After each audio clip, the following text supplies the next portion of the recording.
14 నుండి 16వ శ్లోకం వరకు. అన్నాద్భవంతి భూతాని పర్జన్యాదన్న సంభవః యజ్ఞాద్భవతి పర్జన్యో యజ్ఞః కర్మ సముద్భవః కర్మ బ్రహ్మోద్భవం విద్ధి బ్రహ్మాక్షర సముద్భవం తస్మాత్ సర్వగతం బ్రహ్మ నిత్యం యజ్ఞే ప్రతిష్ఠితం ఏవం ప్రవర్తితం చక్రం నానువర్తయతి హయః అఘాయురింద్రియా రామో మోఘం పార్థ సజీవతి. భూతరాశి అన్నముచే అన్నము వర్షాధారాన వర్షయజ్ఞమున యజ్ఞము వేద బ్రహ్మచే వేదము అక్షరునందున బుట్టినదయ్యా. ఈ విధి బ్రహ్మము సర్వగతంబాయే యజ్ఞకర్మ నీవు ప్రతిష్ఠుతుండవై జ్ఞేయము నెరగి నను జేరుమయ్యా. కర్మ బ్రహ్మమందు దయించినది బ్రహ్మము అక్షరమందు బుట్టెను సర్వాతీతుండే అక్షరుండయా యజ్ఞమందతడు నిత్యమై నిలచును. శ్రీ ఇట్లు ప్రవర్తితమైన ఈ చక్రము ఎవడను వర్తింపక తప్పునో వాడు ఇంద్రియరాముడై పాపి అయి వ్యర్థుడై మనుచుండు లోకాన ఇది తెలుయుబయా. శ్రీకృష్ణ హృదయేశ్వర భగవన్ శ్రీమద్గీతా వివరణ వినుమా. మనిషికి ప్రేరణలనేకం. బ్రతుకు వాటితో ముడిపెట్టబడి ఉంది. వాటిలో తిండి ప్రేరణ మహాప్రబలమైంది. అన్నం తింటేనే భూతాలు జన్మించేది. ఈ ప్రేరణను విచారణ చేస్తూ శ్రీకృష్ణుడు ఈ మొత్తం విశ్వచక్రం ఎలా సంక్రమిస్తోందో విశదీకరిస్తున్నాడు. ఈ అన్నం ఎలా కలుగుతోంది? ఆకాశంలో నుంచి వర్షం పడి భూమితో కలిసి సస్యంగానయి ఆ విధంగా కలుగుతోంది. మరి వర్షం ఎలా పడుతోంది? యజ్ఞం వల్ల అన్నాడు. యజ్ఞంలో త్యాగం కదా ప్రధానం. త్యాగం వల్ల అధిదేవతలు తృప్తులై శీతోష్ణాల మార్పుల మూలకంగా నీటిని ఒక చోటి నుంచి ఇంకో చోటికి ఆకాశం ద్వారా ప్రయాణం చేయించి తిరిగి దానినే త్యాగం చేస్తారు భూమి మీదకు. ఇంత మార్పుకు కారణం అధిదేవతలైన మంచి మనసుల త్యాగం అనేది గమనీయం. మేఘాల త్యాగం వల్లనే వర్షాలు కురుస్తున్నాయనేది నిత్య సత్యమైన విషయం. ఈ యజ్ఞాలు వేదంలో చెప్పబడ్డ కర్మలపై ఆధారపడినాయి. వేదాలు అనేవి ఏమిటనుకుంటున్నారో? ఒక క్రొత్త వస్తువు బజారు నుంచి కొని తెస్తే దాని మెకానిజం అంతా బొమ్మల్లో చూపుతూ మీకు ఒక పుస్తకం కూడా ఇస్తారు దానితో పాటు. అలాంటిదే వేదం. సృష్టి అనే వస్తువు ఎలా నడుస్తుందో, ఎలా నడపాలో, ఎలాంటి మెకానిజం నీవు తెలుసుకోవాలో చెప్పబడింది దాంట్లో. సృష్టి అయినప్పుడే అంతకుముందే ఆ మెకానిజం సృష్టికర్త తయారు చేశాడు.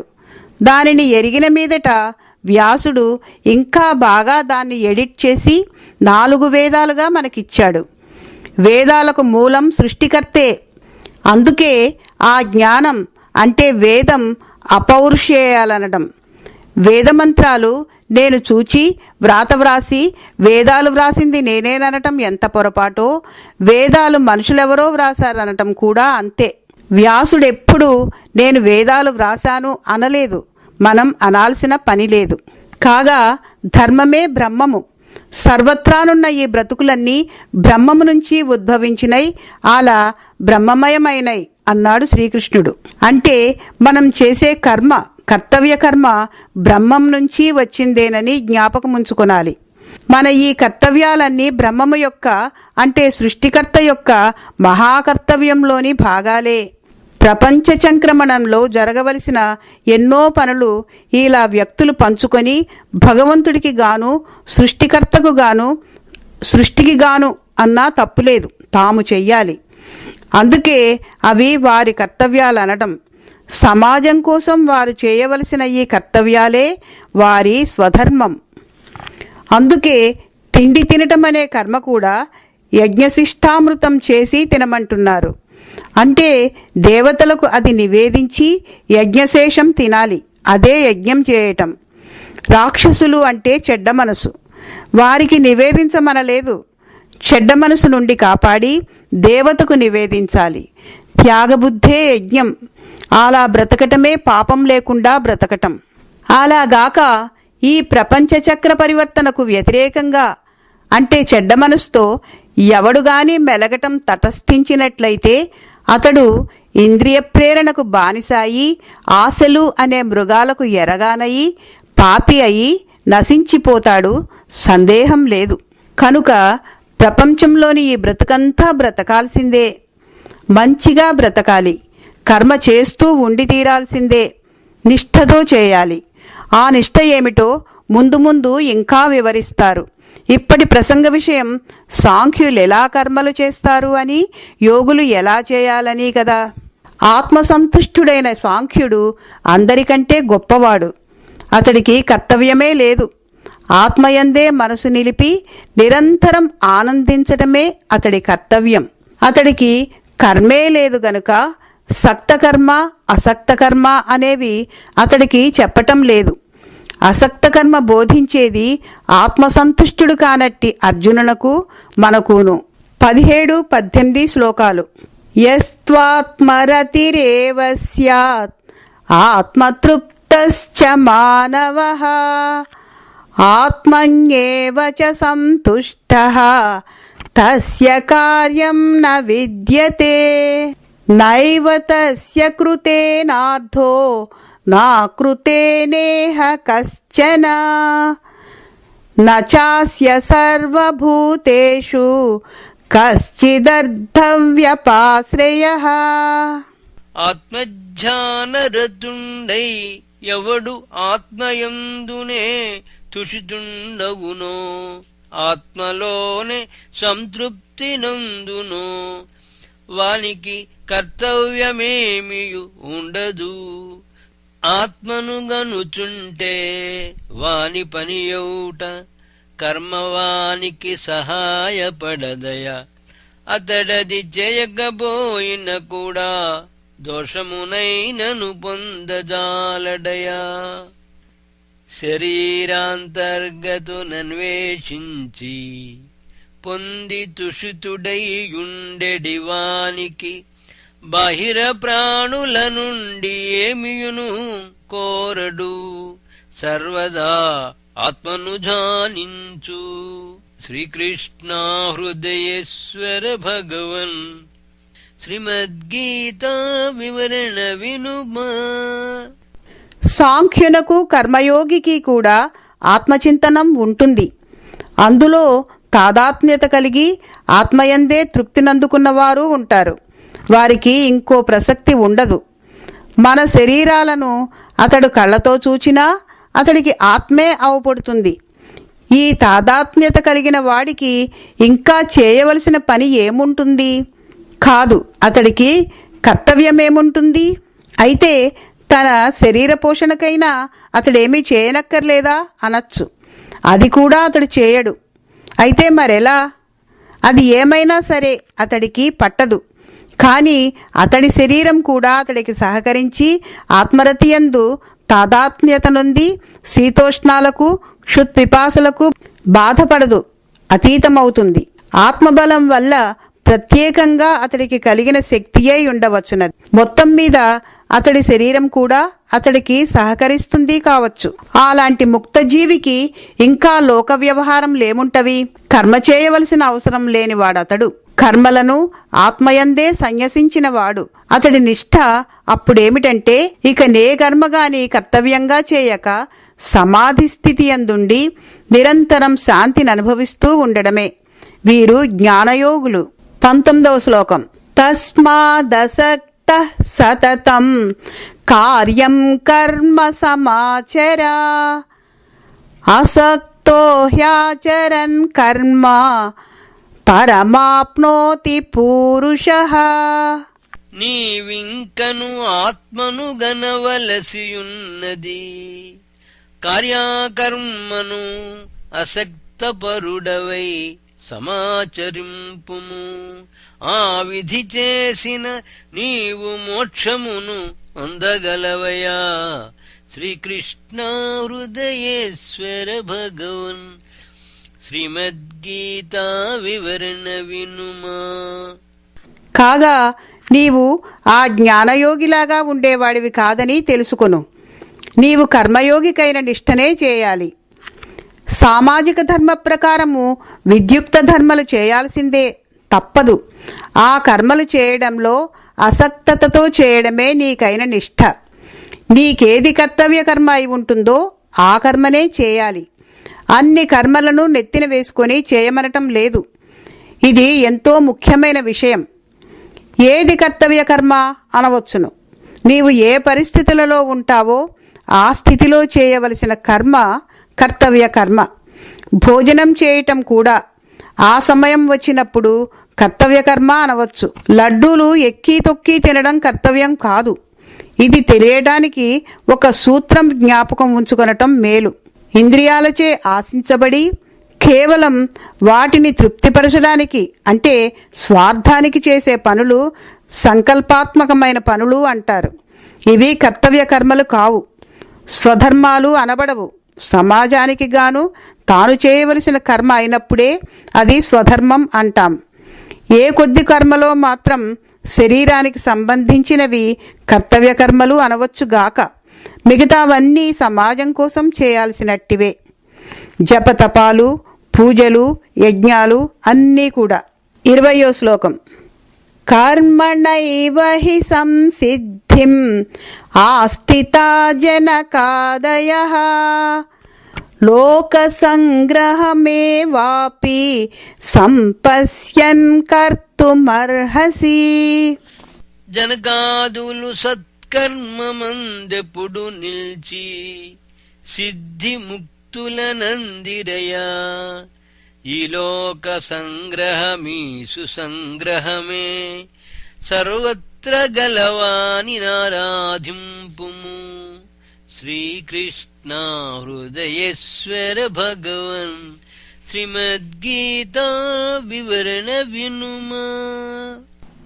ఈ లోకంలో మనం ఉన్నాం. ఈ శరీరాలను కలిగి ఉన్నాం. వీటికి సంబంధించిన కర్తవ్య కర్మలు చేయాల్సిందే.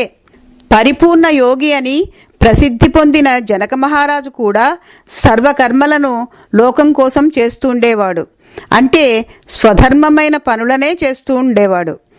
తనకై తాను చేసుకోవలసిన కర్మలు లేకపోయినా లోక సంగ్రహార్థం చేస్తూ ఉండేవాడు.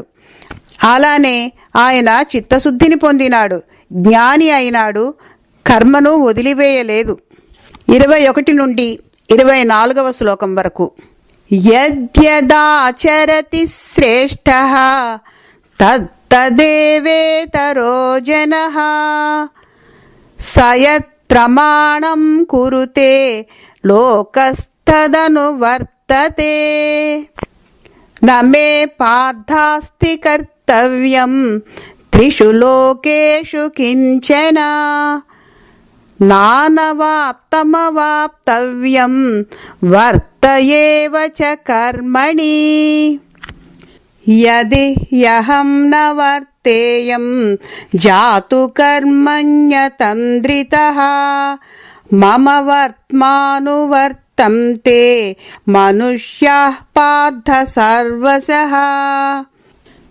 ఉత్సీదేయురిమే లోకా న కుర్యాం కర్మ చేదహం సంకరస్య చ కర్తాస్యాం ఉపహన్యామి మః ప్రజాః. శ్రేష్ఠుడైన వాడెది ఆచరించునో దానిని సామాన్యులు నాచరింతురు. దానిని లోకము ప్రమాణమంచును అనుసరింతురు ఇది లోక ధర్మము. బ్రహ్మ చెప్పినట్టి కర్మలు చేయుటే, జనకాదుల ప్రామాణ్యమునందుటే, శ్రేష్ఠుల లోకులు అనుసరించుటయే, జగచ్చక్రవర్తమగు తెలియుమా. ఆత్మసంతుష్టుని పొందిన నాకు, ఇంచుకైన ఇట కార్యమే లేదు. అయినను ఎప్పుడు కర్మిష్టిగానే నడతు, నసక్తత ఎందుకో వినుమా. కర్మిష్టిగానే నడచుకొననిచో, అశ్రద్ధగా కర్మ మానివేసినచో, మనుషులు నా మార్గమునే నడచి అశ్రద్ధ చేపట్టి స్వార్థమున బడెదరు. స్వార్థలురై సర్వసహ నవయుచుందురు. స్వభావ స్వచ్ఛతలు అశ్రద్ధల దిగిపోవ, వర్ణ సంకరము లోకభ్రష్టత నేర్పినవాడనే నౌదుగదయ్యా.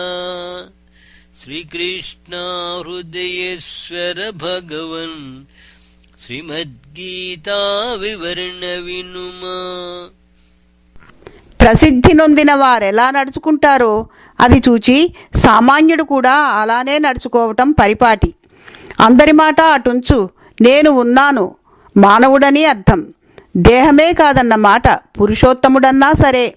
స్వార్థానికి ఈ పని చేయాలి అనే పరిస్థితి ఈ నేనుకు నాకు లేదు. ఈ లోకంలో మాటకేమిటి, 3 లోకాల్లోనూ నా నేను అందరిలా ఎప్పుడూ పనిచేస్తూనే ఉంటున్నాను, అది గమనించు అన్నాడు శ్రీకృష్ణుడు. శ్రీకృష్ణుడు అధియజ్ఞుని స్థాయి చేరి ఈ సంగతులు చెప్తున్నాడు అనిపిస్తున్నది. కనీసం అధియజ్ఞ స్థాయిలోని అనుభూతిని అర్జునునకు జ్ఞాపకం చేస్తున్నాడనైనా అనుకోగలం. తనను నేనుతో సమానం చేసే అర్థం సూచించడం ఇక్కడ విశేష విషయం. చెప్పబోయే గహన విషయాలకు భూమికగా ఈ సంగతులు చెప్పటం సబబైన విషయం. ఇంద్రియాల నుంచి పైకి మనసును లాగి పైదోవలో పెట్టడం ఈ నా యొక్క పని గదా, అంటే మానవుని యొక్క పని కదా. ఇంకా చెప్తున్నాను విను. నేను కొంచెం నిద్రమత్తుగా ఉంటే అలా ఉండనే ఉండదుగాక, అది చాలు. ఈ లోకాలు, ఈ మనుషులు అంతాను, ఇంద్రియాలన్నీను స్తబ్దమైపోతాయి. మనుషులు ఎప్పుడూ కూడా ఈ నాకు అనేదాన్ని, అంటే నన్ను, పురుషోత్తముడనైన నన్ను అనుసరించుకొని ఉంటున్న వాళ్లే. అందుకే విద్యుచ్ఛక్తి ప్రసరించడం ఆగితే లైట్లు ఫ్యాన్లు పనిచేయడం ఆగిపోయినట్లు ప్రపంచం పెద్ద నిద్రలో మునిగిపోతుంది అన్నాడు. ఈ శ్లోకాల్లో శ్రీకృష్ణుడు దేవకీనందనుడిగా, ఆత్మగా, పురుషోత్తముడుగా కూడా అనిపించేందుకు వీలుగా మాట్లాడినాడు. ఎవరి స్థాయిలో వారికి అర్థమయ్యేటట్లు. మళ్ళీ అంటాడు, నేను నా కర్తవ్యం చేయక వదిలినట్లయితే అందరినీ పెడద్రోవ పెట్టించిన వాడిని అవుతాను అంటాడు. ఇదేమిటి, తాను కావాలి అని కోరి ఏదీ చేయలేనివాడు ఈ ఫలాని ఫలితం తెప్పించిన వాడినవుతాను అనడం ఏమిటి? పురుషోత్తమ స్థాయి నుండి, అధియజ్ఞ స్థాయి నుండి దిగివచ్చి దేవకీనందనునిగా చెప్పిన మాట ఇది అనిపిస్తుంది. కాక సామాజికుడిగా కర్తవ్యం చేయాల్సింది మానవుడు. తన ఇంద్రియాలతో కూడుకుని ఉన్న మానవుడు కర్తవ్యం వదలడానికి వీలు లేదంటున్నాడు అనవచ్చు. 25-26 శ్లోకాలకు. సక్తః కర్మణ్య విద్వాంసో యథా కుర్వంతి భారత, కుర్యాద్విద్వాంస్తథా సక్తా చికీర్షర్లోక సంగ్రహం. సబుద్ధిభేదం జనయేత్ అజ్ఞానాం కర్మ సంగినాం, యోజయేత్ సర్వకర్మాణి విద్వాన్యుక్తః సమాచరన్. కాంక్షాపరులు న విద్వాంసులెటుల కర్మల శ్రద్ధగా జేతురో ఆ విధి విద్వాంసులున్ను అసక్తులరును లోకపు మేలుకై కర్మల జేతురు. కర్మ సంగుల గుణజ్ఞానులకు బుద్ధి భేదమును కలిగించరాదు, కర్మలనెప్పుడు నాపగరాదు. కర్మ చేయుటనే నడుపుచుండవలే, విద్వాంసుడా కర్మ ఎటుల అసక్తతతో ఏ విధమున తా సమాచరించునో ఆ విధమును వారికి చెప్పనగుగాని పని చేయుటనే ఆపరాదయా. శ్రీకృష్ణ హృదయేశ్వర భగవన్ శ్రీమద్గీతా వివరణ వినుమా. అధియజ్ఞుని స్థాయిలో ఈ శ్లోకాలు చెప్పుతున్నాడు మళ్ళీ. ఇంతకు కర్మను స్వకీయమైన ఫలితం కోసం చేయకూడకపోయినా లోకం కోసమైనా చేయాలి అన్నాను కదా. ఆ చేయటంలో కూడా ఫలితం కోసం అవిద్వాంసుడు ఎలా కావాలని చేస్తాడో అలాగే విద్వాంసుడు కూడా అసక్తతతో లోకం కోసం చెయ్యాలి. దీని అర్థం సక్తతతో చేసేవాడిలా అతి త్వరకు పోయి బుర్ర చెడగొట్టుకొని కంగారు పడుతూ చేయమని కాదు. జాగ్రత్త విషయంలో అతడెంత జాగ్రత్తగా చేస్తాడో ఇతడు అంతే జాగ్రత్తతో చేయవలసి ఉన్నదని అర్థం. దీనినే కౌశలంగా చేయాలి అనటంలో అర్థం. అజ్ఞానంతో పనులు చేసేవాడిని చూసి అతడి సక్తతను హేళన చేయవద్దు. అతడికి ఆదుర్ద, కంగారు ఇవి లేకుండా చేసి పనిని జాగ్రత్తగా చేయవలసిందని చెప్పాలి. పైగా అంతేగాని ఆ పనిని చేయటంలో శక్తిని పెట్టుకొనక నీకు ఫలితం రావాలని ఆశించకు అనే పరిణామవాక్యాలు చెప్పవద్దు అన్నాడు కృష్ణుడు. ఎందుకని? నీవు చెప్పే మాటల వెనకనున్న సత్యం అతడి మనసునకు అందదు, పని చెడిపోతుంది, అది దుష్ఫలితం కదా. నీకు సందేహం కలగవచ్చు, అజ్ఞానంలో ఉన్నవానికి నీకు తెలిసిన విషయం చెప్పడం ధర్మం కదా అని. అలా చెప్పకపోయినట్లయితే అధర్మం త్రొక్కిన వాడిని కాదా అని కూడా అనిపిస్తుంది. కానీ అది మళ్ళీ భ్రాంతి. ఇతరుడికి నీవు తెలియజెప్పడం అనేది కూడా సత్వగుణ లక్షణమే. గుణములను దాటవలననే ధర్మం తప్పి నీ అహం యొక్క ప్రకర్షను కోరి ఇతరులకు చెప్పవలనని కోరుతున్నావేమో విమర్శించి చూడు. చేయవలసింది కర్తవ్యం అన్నప్పుడు ప్రపంచంలోని అందరూ అజ్ఞానులను మార్చటం నీకు కర్తవ్యమా?